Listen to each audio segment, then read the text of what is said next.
This episode is brought to you by Progressive Insurance.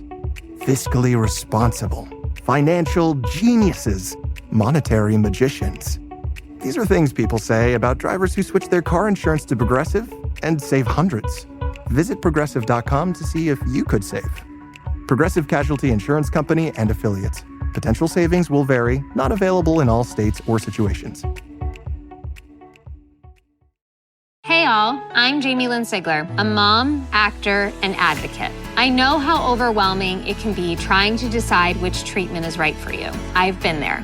But you should know you're not alone. You can do this.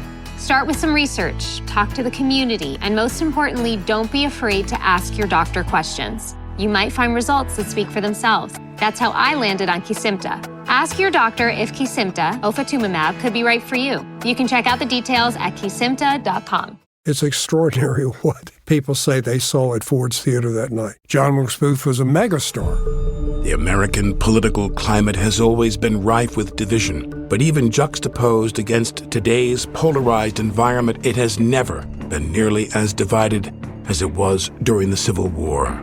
I'm Alec Baldwin. This is a story that shows how the lines are so often blurred between hero and villain, immortality and infamy, justice and vengeance, and how in that respect nothing has changed today. Listen to The Ides of April, starting July 23rd, wherever you get your podcasts. Pie in the Sky Media. This series contains adult language and descriptions of graphic violence throughout. Listener discretion is advised. Welcome back to Criminal Mischief with Carolyn and Brandon. You're listening to episode 78, Murder for Hire. It was Friday, July 18th, 2014. And 41-year-old Daniel Markell, or Dan, even Danny to some, he was on summer break from his job as a law professor at Florida State University. Now, Dan was in the process of putting his life back together. He was recently divorced, sharing custody of his 2 young boys with his ex-wife, Wendy. That morning, Dan had dropped off his 2 little boys, who were 3 and 4 years old, at daycare. Then he went to the gym. He finished his workout at around 10:45 and was headed back for home. Dan lived in a quiet, upscale neighborhood in Tallahassee. He was talking with a friend on his cell phone. It was around 11 a.m. when he pulled up to his driveway. As he was listening to his friend talking, he saw something in his rearview mirror. It surprised him, and he suddenly interrupts the conversation as a car pulled up behind him as he was driving into his open garage. Danny says, "There's someone in my driveway that I don't know." The person on the cell phone who Danny had been talking to would hear what sounded like a giant grunt, some muffled conversation in the background, and then labored breathing. They kept asking Danny what was wrong, but Dan didn't respond. Meantime, Dan's next-door neighbor, Jim, was sitting on a sofa in his living room where he had a view of Dan's driveway when he heard a loud boom. Jim jumped up quick. He rushed over to their picture window, and he saw what appeared to be a small silver or light-colored car, possibly a Prius, hurry out of Dan's driveway and race off. Jim didn't hear anything more, but he'd reacted so quickly because there'd been some burglaries in the neighborhood, and he was more on edge. Jim had lived in that house for more than 30 years. You could say he knew the rhythm of the neighborhood. And so that noise, well, it just didn't sit right with him. And then that car hurrying out of the driveway. So he walked outside of his house and stood on the front steps for a minute or so, just kind of looking around, listening. But he didn't hear any other noise. Everything seemed to be in order, but he still felt like something was off. So Jim decided to walk over to his next-door neighbor's house. He saw that Dan's garage door was open, and as he got closer, he could hear his car was running. So he stopped. He's like, okay, I'm just being paranoid. Dan's probably just getting in his car and is about ready to leave. So Jim walks back to his house. But he didn't hear Dan drive off. So he walked back outside again and over to Danny's place. They'd been neighbors for 5 years, long enough to have an idea of each other's routines. And on that morning, it just didn't seem right that Danny had his car running in the garage, but he wasn't backing out. So he walked back over, and this time he slowly entered the garage, feeling a little foolish. He's thinking, Danny's car is still running, he's probably in a long conversation on his cell phone, and here I'm going to embarrass myself when Danny looks up and asks what he's doing. But then Jim stepped on some glass and realized that Dan's driver's side window had been blown out. And there, in the front seat, was Dan Markell, slumped over the steering wheel, his head covered in blood. His Honda was still running. Jim immediately called 911. Okay, tell me exactly what happened. We heard a loud bang and the car pulled away from next door. I came over and looked in, the garage door was up, and I thought the gentleman was backing out, and I went back to my house, but he never backed out, and I came back over, and his driver's side window was shattered, and he's spattered, he can't answer. He's inside. I don't know if somebody tried to shoot him, or if he shot himself, or what, I don't know. What's going on with him? I don't know. The driver's side window is all bashed in. He's inside, the car is running, and he's got blood all over his head. He's not responding to me. When the EMT got there, he was immediately rushed to the hospital. Investigators would look around the home for any sign of forced entry. It was clear that Dan had been shot in the forehead, point blank. It was not a suicide. However, the motive for the shooting didn't appear to be related to a robbery or a burglary. So who would want to try to kill Dan Markell? They knew they needed to speak with the person closest to Dan, his ex-wife, Wendy Adelson. Wendy and Dan had met in Washington, D.C. Wendy was 7 years younger, and she was just finishing up law school. The two had met via a dating website, and they hit it off right away. In fact, in less than a year, they'd gotten engaged and were married in February of 2006. So Danny's family's from Canada, and Wendy's family lives in South Florida, which is where they planned the wedding. Both families are Jewish, but Danny's family is Orthodox, and it was extremely important for them that Dan and Wendy's wedding be kosher. So when Dan and his family arrive in South Florida for the wedding, they're shocked to find out that the catered food was not kosher, which meant the rabbis couldn't be a part of the celebration. This was extremely upsetting to the Markells.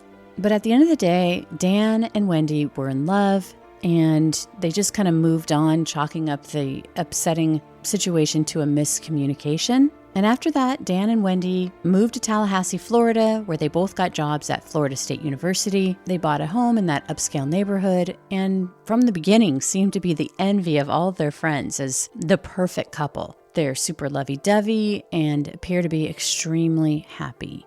In 2009, Wendy would give birth to a baby boy, and a year later, they have another son in 2010. Now, Danny loves his boys. They are everything to him. While at the same time, his career is just blossoming as a law professor. He's also traveling a lot for his work, speaking as an expert in criminal law. But for Wendy, life isn't so happy. In fact, after having the children, she felt a shift in her relationship with Danny, that there was this imbalance. She felt that Danny didn't view her as an equal. Remember, she had always been a very high-achieving person, and to be viewed as less than was really upsetting to her, and she really missed her family, who lived 7 hours away in South Florida. Wendy's parents, Harvey and Donna, had 3 kids, Robert, Charlie, and Wendy, who was the baby. Harvey was a successful dentist, and Donna helped run the practice. But there were problems in the family. Robert, Harvey and Donna's firstborn, went to medical school, where he met a young woman who his mother didn't approve of. And when he married her, he became estranged from the family. But Charlie and Wendy were really close. In fact, they were only 2 years apart, and growing up, they'd always shared a special bond. Wendy would describe Charlie as her protector, and he would follow in his father's footsteps, becoming a dentist himself, and would ultimately share a practice with his father. Dan recognized how miserable Wendy was in Tallahassee, away from her family in South Florida. So he tried to get a job in Miami so they could be closer, but he didn't get the job. And Wendy and Dan's marriage continued to devolve. About 6 years into the marriage, Wendy would write a book called This Is Our Story. It was a work of fiction, but for anyone who knew Wendy, it was clear that she was writing about her own life. In her book, there was a character about a woman who had fallen out of love. She asked Danny to read the book, but he declined, saying he just wasn't into fiction, which stung. So Dan is traveling a lot for work, and Wendy is home with the kids, and it would all come to a breaking point in September of 2012. Wendy would call Dan when he's at a conference in New York City, and she basically says the marriage is over, that she's done. Dan would beg her, please don't do this, and he immediately canceled his lecture and flew back to Tallahassee, where he gets the shock of his life. As he walks into his home, Wendy and the kids are gone, so is half the furniture, and on their bed, he would find divorce papers. For Dan, this act was unforgivable, especially when he found out that Wendy had packed up the kids and went to stay at her parents' house in South Florida. And there were other issues. Wendy would accuse Dan of hiding assets, and Dan would accuse Wendy of taking hundreds of thousands of dollars. It just got really messy and personal. Wendy would accuse Dan of emotional abuse, alleging that he told colleagues that she had mental health issues. But things really got nasty when Wendy filed a motion to permanently move the children to South Florida. And Dan fought back. He dug in his heels hard, and ultimately that motion would be denied by a judge. The only way Wendy could leave Tallahassee was if Dan agreed or if he died. Wendy wasn't the only one to be devastated by that ruling. Her parents were desperate to have their daughter and grandsons close by, and they hated Dan. In fact, emails would show that Wendy's parents, especially her mother, wanted Wendy to coerce Dan into allowing the relocation to South Florida. Donna would point out Dan's weak points as she saw them, which, according to her, were money, religion, and control. Donna suggested that the family offer Dan $1 million to sign off on the move to South Florida.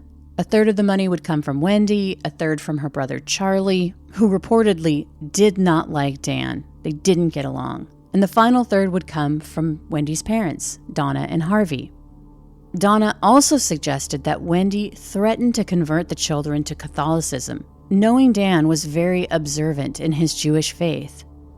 Despite these suggestions, Wendy wouldn't do any of these things. The divorce was finalized in July of 2013, with Wendy and the boys still in Tallahassee. And even though the divorce had been contentious, Wendy was seeing someone else, a social work professor at Florida State University named Jeff Lacasse, and Dan was dating too. But when it came to the day-to-day, there were still massive problems. Apparently, after a visit to Wendy's parents, the boys came home and told their father that their grandma Donna was trash-talking him, saying he was stupid.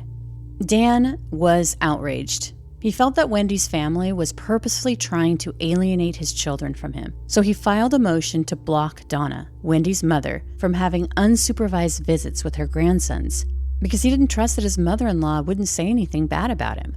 The motion to restrict Donna's interaction with the children was scheduled for May 15, 2014, but it had gotten delayed, and a new court hearing date had not yet been scheduled prior to Dan being found slumped over on his steering wheel with a gunshot wound to the forehead. Investigators needed to speak with Dan's ex-wife, Wendy, right away. So, Dan's at the hospital, and he's not expected to survive his injuries. And Wendy's lunch with friends has been interrupted as she's brought down to the station for an interview, and she has no idea why. So she sits down, and a detective tells her that her husband's been shot and he's at the hospital. There was a shooting at your home, or your ex-husband's home, okay? Your ex-husband, Daniel, all right, has been taken to the hospital. He's not going to survive. Oh my God. Okay?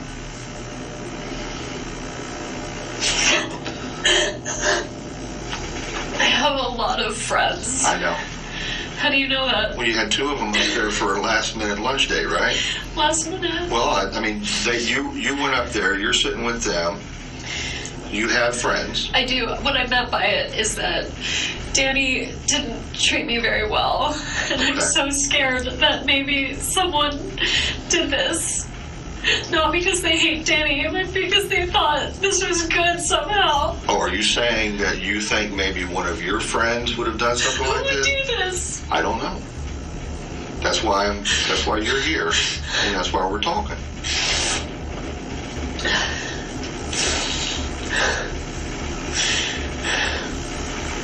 Would you ever ask someone to do something like this? Not in a million years. Okay. Do you think someone would do this for your benefit without asking you? No. What good does it serve? I made my brother, the one, his name is Charlie, the one I'm really close to, he makes a lot of jokes in bad taste, and it was a joke he made. He bought the TV for me this morning that got broken, and I was talking to him about whether it made sense to pay to fix it or whether I should get a new one, and it was always his joke that, like, he knew Danny treated me badly, and it was always his joke. He said, I looked into hiring a hitman, and it was cheaper to get you this TV, so instead I got you this TV. I mean, he would never.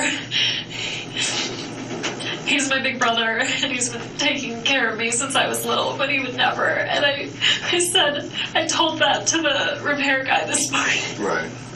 That's okay. I said, he asked me how much it cost, and I said I didn't know because it was a gift, because my brother said it was cheaper than a hitman. It was my divorce present. Okay. Such a horrible thing to say. I'm so sorry. That's okay. But even my family, who felt like I had been mistreated, would never do something like this. Never. During this 6-hour interview with police, Wendy would call her parents on the phone to let them know that Dan had been shot. Mom, I need you to sit down. I am fine. The boys are fine. I need you to sit down. I'm fine, and the boys are fine. Danny has been. You can put me on speaker. Yeah. Danny has been shot. And I don't think he's gonna make it. And so I know. So I found this out around 1 or 2 today, and I'm at the police station, and I'm trying to help them figure out who may have done this. During her interview with police, Wendy is adamant that she had nothing to do with her husband's murder. So many people had come to Dan's funeral. The outpouring of love for the law professor was incredible, but at the same time, it was a reminder that someone had murdered Dan Markell, who was loved and respected by so many people, and no one could understand why. There had been no physical evidence left behind to point investigators toward a killer, so they had to look at Dan's life. Investigators were told that he was very outspoken, and he was very high profile in the legal world.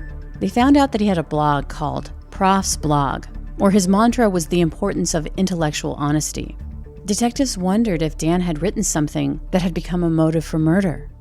Early in the investigation, they had found out that he had received online threats, but pretty quickly they realized that there was nothing there.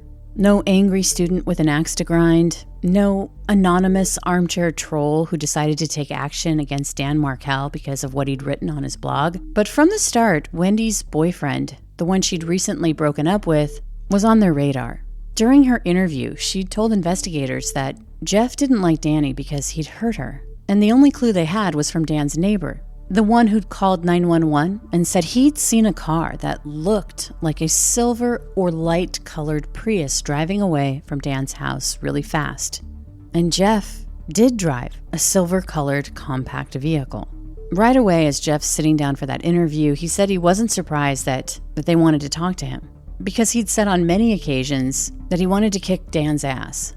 But he adamantly denied having anything to do with the murder of Dan Markell. And he had an irrefutable alibi. He was out of town and on a Kmart security camera video at the time of Dan's murder. so that was a dead end.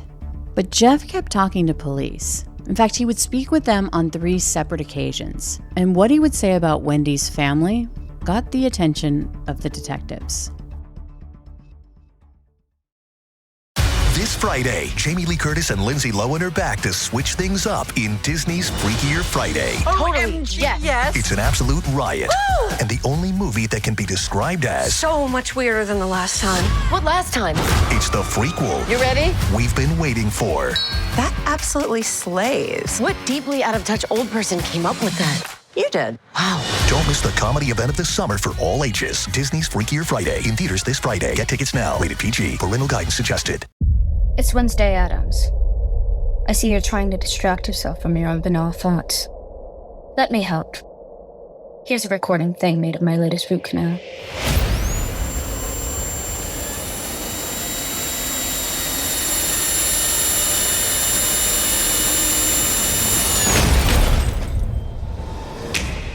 Wednesday, Season 2, begins August 6th, only on Netflix.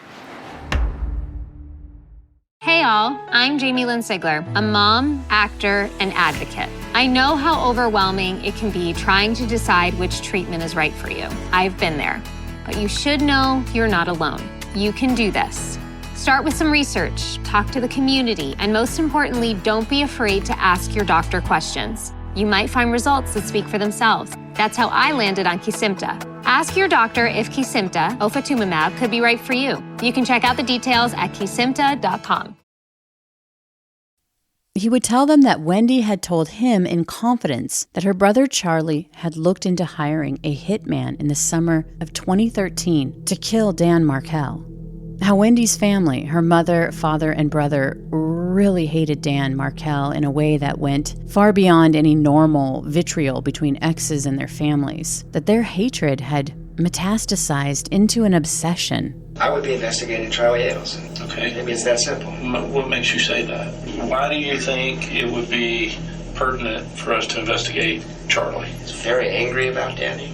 And if you met, I know he's down there, you can't get him in front of you, but you're, experienced investigator. If you got in front of this guy, he'd set off your radar, set off mine. I used to do juvenile justice, I used to do forensic psychiatry. He set off my radar a little bit. He's a weird guy, strange guy. He's a conduct disorder kid, and he hates Danny.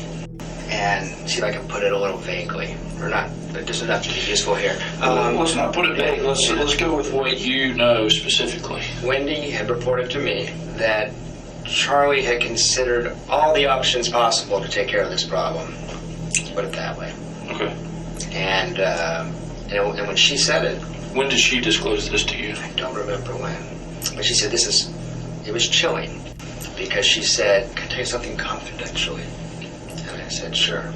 She said, "I think Charlie kind of looked into some options, like literally saw how and why and how you would do this if you did it. I think this was last summer when she had her petition to locate, relocate, denied. That family wants her back there so bad. This is when she disclosed this to you, was last summer? No. This is when... Charlie had been examining all the options. Okay. He's a very successful dentist, but he reeks of antisocial behavior. Now, I could be 100% wrong, but I wouldn't want to miss that if I was investigating it. He's got a close friend who's a ex-special forces guy, like a Navy SEAL or something he hangs out with all the time. What did she say to you specifically? I mean, when you say all options? She said, can't remember exactly, but it had something to do with the amount of money it would cost to have someone killed. And what did she say? Something like Charlie looked into how much it would cost to have someone killed. Something like that. Some statement like that. I can't remember. Did she give you a dollar amount? Did she? But that's the other thing. He's a dentist, but he's an independent businessman. He has a bunch of practices, and he has a Ferrari, and he has a million, and all this kind of stuff. So he has a lot of resources. It wasn't long after Dan was murdered that Wendy would leave Tallahassee with her 2 sons and move to South Florida permanently. Of course, police would file this information away, but there was nothing connecting the Adelson family to Danny's murder. They all had alibis, and a lot of people hate their in-laws, but that doesn't mean they murder them. And the murder of Dan Markel seemingly went cold, which was devastating to Dan's parents. Not only were they grieving for their son, and that investigators didn't seem any closer to finding his killer, but they also felt they'd lost their grandchildren too. Even though they lived in Canada, Through Dan, they'd always been a part of their lives. But after he died and Wendy moved to South Florida, all contact between the Markells and their 2 young grandsons ceased. And then a stab wound to the heart when they found out that in July of 2015, Wendy had legally changed the boys' last names from Markel to Adelson. She would explain that she had done this out of concern for her boys' safety, but the Markells weren't convinced. A year after Dan's murder, police would hold a press conference asking for the public's help to find a Toyota Prius whose color was called Silver Pine Mica. As it would turn out, the case hadn't gone cold because Dan's neighbor had been right about the car. During the investigation, police would go through the painstaking process of retracing Dan's movements the morning of the shooting. They would go through security footage at Dan's gym. If you'll recall, he'd been working out that morning before he drove back to his house where he was ambushed in his garage. When police reviewed the tape, they noticed that after Dan exited the gym, they saw a green-colored Prius following him out of the parking lot. It would take a lot of time to piece together, but investigators were able to get camera footage from multiple city buses on the morning of the shooting, and they were able to capture that same Prius's movements with the help of intersection cameras. It was clear that this vehicle had followed Dan into his neighborhood the morning of the shooting, which was maddening because they knew that this was the car, but they couldn't see who was in the vehicle, and they couldn't get a clear shot of the Prius's license plate number. But investigators were able to catch another break. They noticed that the Prius had a unique toll pass sticker on the window. From that, they were able to track down the green Prius to a small rent-a-car business in Miami. The Prius had been rented by 2 men, Luis Rivera and Sigfredo Garcia. On the rental form, Sigfredo had been listed as Luis's brother. Sigfredo was a low-level criminal with a history of drug arrests in Miami. Luis had arrests which were related to gang activity. Not only had the 2 men rented the car under their own names, but they'd also listed their actual cell phone numbers and had them on during the entire drive from the rental car business in Miami to Tallahassee. The cell phone tower pings gave powerful physical evidence connecting Sigfredo and Luis to Dan Markel's home at the time of the murder. But they were also able to put these 2 in the car together at the same time because investigators were able to acquire video from an ATM machine which captured the 2 together in the Prius on the day of the homicide. This evidence was enough to get a warrant for their arrest for the homicide of Dan Markel. The 2 men seemingly had no connection to Dan Markel. It was obvious to investigators that these 2 men had been paid to murder Dan Markel.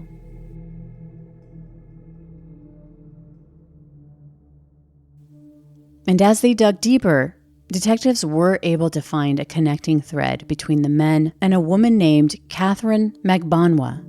Sigfredo was Catherine's ex, and they had 2 children together. And Catherine, or Katie, was also dating Charlie Adelson, Wendy's brother. This connection was enough to get a search warrant for Katie's phone records. They wanted to find out who she was talking to around the time of Dan's murder. According to cell phone records, she was speaking with both Charlie and Sigfredo. Detectives had also found out that after the murder, Katie had made some large cash deposits, and she would also deposit checks every couple of weeks from the Adelsons' dental practice, even though she wasn't an employee there. Katie would also purchase a used luxury vehicle below sticker price that was Harvey Adelson's old car, and she had a receipt for breast augmentation, and it was believed that Charlie had helped her pay for the surgery. This was all very compelling circumstantial evidence, which prompted the Adelson family to be put under surveillance. They needed to find more connections, more evidence to tie them to Dan's murder. And in their quest to find more evidence, investigators would do something called tickling the wire. Essentially, they put a sting into play. An undercover FBI agent would confront Donna Adelson, Wendy and Charlie's mother, outside of her condo. Remember, investigators believe that Sigfredo Garcia, Katie's ex, who also goes by the nickname Tudo, and Katie were both being compensated by the Adelsons for putting together a hit on Dan Markel. And so this FBI agent goes up to Donna, and he alleges that he's the other hitman's brother, remember, Luis Rivera, and that his brother's in a rough patch and needs $5,000. When Donna says she doesn't understand what the man who's come up to her on the street threatens to expose a murder conspiracy that he believes that she and her son are a part of, he then hands her a folded up piece of paper and walks away.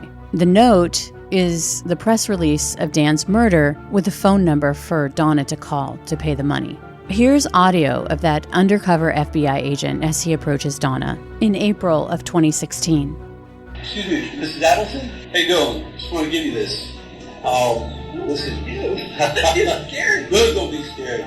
Listen, just want to let you know that we know that your family has been taking care of Katie and her friend Hugo for quite some time after your problem on North has been resolved. And I want to let you know that my brother, he's incarcerated. He helped your family with this problem you guys had up north. And we want to make sure that he's going through some rough times, and we want to make sure that you take care of what he's going through the way you're taking care of Katie and Tudo. Well, this will explain it. Donna would call the number, which went directly to that FBI agent, and she's basically like, I have no idea what you're talking about. The undercover agent refers to Katie and Tudo and re-ups that she needs to get this $5,000 to him, and she says she'll call him back.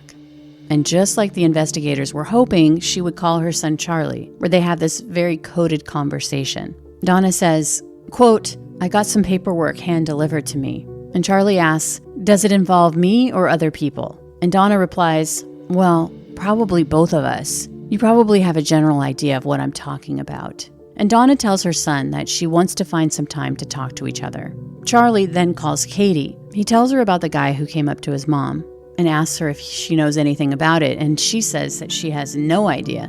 But based on their conversation, both of them are rattled by it. On May 25th, 2016, Sigfredo Garcia, Katie's ex, and the father of her children, is arrested and charged with the first-degree murder of Dan Markel. In the probable cause affidavit for his arrest, investigators would say that they believed his motive for murdering Dan stemmed from the desperate desire of the Adelson family to relocate Wendy and the children to South Florida, that the only connection to Dan Markel's murder in Sigfredo Garcia was Wendy through her brother Charlie, that was the connection and the alleged motive. The Adelsons, Wendy, her brother Charlie, and their parents, Donna and Harvey, would release a statement saying there's been a lot of unsupported speculation that the Adelsons had something to do with the murder and that the speculation was absolutely false. They categorically denied having anything to do with Dan's murder. A month later, Luis Rivera would also be arrested and charged with Dan's murder. But then police went quiet. There were no more arrests. And it was confusing for many people who couldn't understand why the police weren't arresting the person or persons responsible for hiring the alleged hitman. As it would turn out, the prosecutors were playing a long game, because in October of 2016, roughly 4 months after Luis Rivera was charged with Dan's murder, it was announced that he had struck a plea deal with prosecutors. He would confess that he was shown a picture of Dan Markel and that he was paid $5,000 in traveling expenses from Sigfredo by the person that he referred to as the lady. Luis would ask why they were killing Dan Markel, and Sigfredo would answer that the lady wants her 2 kids back. Luis said that after Dan pulled into his garage that morning, Sigfredo Garcia jumped out of the Prius, ran up to Dan's car, and shot him twice. Then he jumped back into the Prius and they left. Afterward, they would dump the gun, and as they drove back to Miami, Sigfredo would call Katie and say, everything's done, make sure you have my money, I'm on my way. Luis's confession would give them enough to arrest Katie Magbanua on October 1st, 2016. At first, she was offered full immunity to testify, but she turned it down. And so, on September 23, 2019, Katie Magbanua and Sigfredo Garcia's trials would be combined. The prosecutors would allege that Charlie had arranged to pay Katie, Sigfredo, and Luis $100,000 to murder Dan, so Wendy could get full custody. At that time, Katie would deny any involvement, and Sigfredo would say that Luis had murdered Dan all on his own, that he had nothing to do with it. Wendy would testify during their trials, and she would say that she had nothing to do with the murder plot. And Luis Rivera would testify in both trials for a reduced sentence. Remember, he pled guilty, and as part of that plea bargain, he was sentenced to 19 years in prison. On the stand, he would say that he was recruited by Sigfredo in a contract killing of Dan Markel, and that Katie Magbanawa was the middle person. He claimed that he didn't know the names of the people who had hired them, but the reason for the killing was that the lady wants her 2 kids back, that she wants full custody of the kids. Ultimately, Sigfredo would be found guilty of first-degree murder and would be sentenced to life without the possibility of parole. However, Katie's trial had ended in a mistrial because of a hung jury. And you might be wondering, why are they not arresting Charlie Adelson? And the answer to that was that they were working on it. Before Katie had been arrested in October of 2016 for Dan's murder, she'd met Charlie at a restaurant called Dolce Vita, and the FBI had been listening. But the restaurant was really loud. But because of the quality of the audio, they couldn't make out exactly what was said in 2016. But by 2022, the FBI had some really great proprietary technology, and so they were able to enhance the audio, and they hear Charlie making some incriminating statements. He says that they didn't mention his name, which makes him think that these people only know part of the story. He adds, if they had any evidence, we would have already gone to the airport. Those cleaned up Dolce Vita recordings were enough to give prosecutors the ability to file first-degree murder charges against Charlie Adelson. He was basically saying, if I thought they had enough evidence, I'd already be in the wind. In April 2022, Charlie Adelson was arrested for first-degree murder, solicitation to commit first-degree murder, and conspiracy to commit first-degree murder. He would plead not guilty. A month later, 2.5 years after Katie's mistrial, she would be found guilty and sentenced to life without the possibility of parole for her part in the murder of Dan Markel. Charlie's trial would begin in October of 2023, where the prosecution would present their theory that Donna Adelson went to her son Charlie and was like, we've got to get Wendy back to South Florida with the kids. Charlie then went to Katie Bagmanwa, who he had been dating at the time, and he asked her if she knew a hitman to murder his former brother-in-law, which prompted her to reach out to her ex, Sigfredo Garcia, who then enlisted Luis Rivera. But the defense would drop a bombshell when they argued that Charlie didn't have anything to do with Dan Markel's murder. In fact, they would say that Charlie was a victim himself of the hitman who had murdered Dan in order to extort money from Charlie. Wendy would also testify at her brother's trial, and she would say that she had nothing to do with the murders and that she had no idea that her family was allegedly being blackmailed by the killers. Even though Wendy denied any involvement in the murder of her ex-husband, prosecutors would describe her as an unindicted co-conspirator. Katie was also called to the stand, and she categorically refuted Charlie's claim that an extortion was going on. She would testify that the murder-for-hire plot to kill Dan Markel was all Charlie's idea, that he'd approached her 9 months before Dan's actual murder, and she would give details about the night after Dan's murder, that she had gone over to Charlie's and fallen asleep, and that when she woke up, he had told her that his mother Donna had just left his house and that she'd given him a bag full of money, and inside the bills had appeared to have been washed. It was Charlie who then directed her how to give the money to the hitman, that he'd packaged it in a Ziploc bag and then put it in a paper bag. Charlie would actually testify on his own behalf. He would say that, yes, he'd made a stupid joke about hiring a hitman to kill his brother-in-law, but that's it. That was just a stupid joke that he'd made.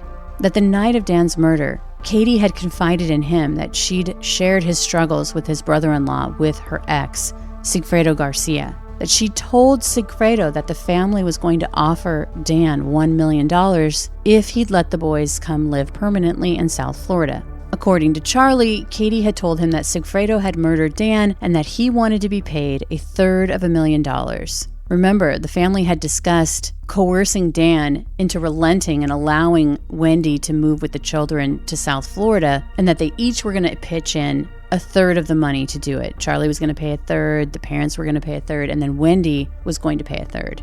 Charlie said that he was told just hours after Dan's murder by Katie that if he didn't pay the hitman the $300,000 within 48 hours, they were going to kill him. And so that same night, he had given her the $138,000 from his safe, and he admitted that he paid her thousands more in the following months and had asked his mother to put her on the payroll at their dental practice. And as far as the audio from the Dolce Vita conversation he'd had back in 2016 with Katie, he explained that the conversation wasn't about him not thinking they had enough evidence on him, otherwise he'd be in the wind, but that he was the victim of this scheme. However, on November 6, 2023, Charlie Adelson would be found guilty of first-degree murder after the jury had deliberated for just 3 hours. You are sentenced to life imprisonment without the possibility of release or parole. Charlie Adelson maintains his innocence and is appealing the verdict. But the investigation into the murder of Dan Markel isn't over. Donna would speak to her son Charlie after his guilty verdict, multiple times. Not realizing that she's being recorded, she talks about the seeming lack of concern about the family from her daughter Wendy. They had been really good nannies, and I guess our job is up because now the boys are older. They go out with friends, they can do things on their own, so she doesn't need grandma and grandpa. Okay, grandpa, I have one son that I don't speak with. You have one that is close to being dead. My daughter, whom I love, is going this? I don't get it. I don't get it. She also tells Charlie that she's getting things in order, creating trusts, and making sure that her grandchildren are taken care of. As she discusses plans for a suicide, but also the possibility of fleeing to a non-extradition country. On November 13th, 2023, Donna and her husband Harvey were at the airport to catch a one-way flight to Vietnam. Before she steps foot on the airplane, she's arrested for the murder of Dan Markel. Here's body cam audio of the arrest. My husband's almost 80 years old. He can't come with me? Please, can I help? No, you can't do it. Oh, don't do this, please. Please. Oh, Someone's got to help him get home. This is terrible. You can't do this. This is insane. Donna has pled not guilty to these charges. Her trial is set to begin in September of 2024. At this point, despite the fact that the prosecution in this case considers Wendy a co-conspirator, she has never been indicted on charges related to the murder of her ex-husband, Dan Markel. She steadfastly maintains her innocence. Stick around for our bonus episode where we discuss the case in more detail. And as always, thanks for listening. From Cloud 10, Criminal Mischief is a pie-in-the-sky production recorded in the beautiful Pacific Northwest. We're produced by Brandon Morgan and myself. Music by Soundstripe. I'm Carolyn Osorio, your writer and host.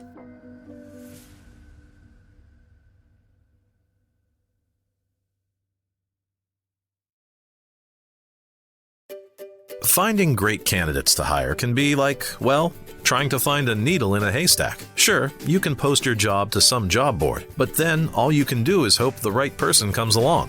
Which is why you should try ZipRecruiter for free at ZipRecruiter.com/zip. ZipRecruiter doesn't depend on candidates finding you. It finds them for you. Its powerful technology identifies people with the right experience and actively invites them to apply to your job. You get qualified candidates fast. So while other companies might deliver a lot of hay, ZipRecruiter finds you what you're looking for. The needle in the haystack. See why 4 out of 5 employers who post a job on ZipRecruiter get a quality candidate within the first day. ZipRecruiter, the smartest way to hire. And right now, you can try ZipRecruiter for free. That's right, free at ZipRecruiter.com/zip. That's ZipRecruiter.com/zip. ZipRecruiter.com/zip.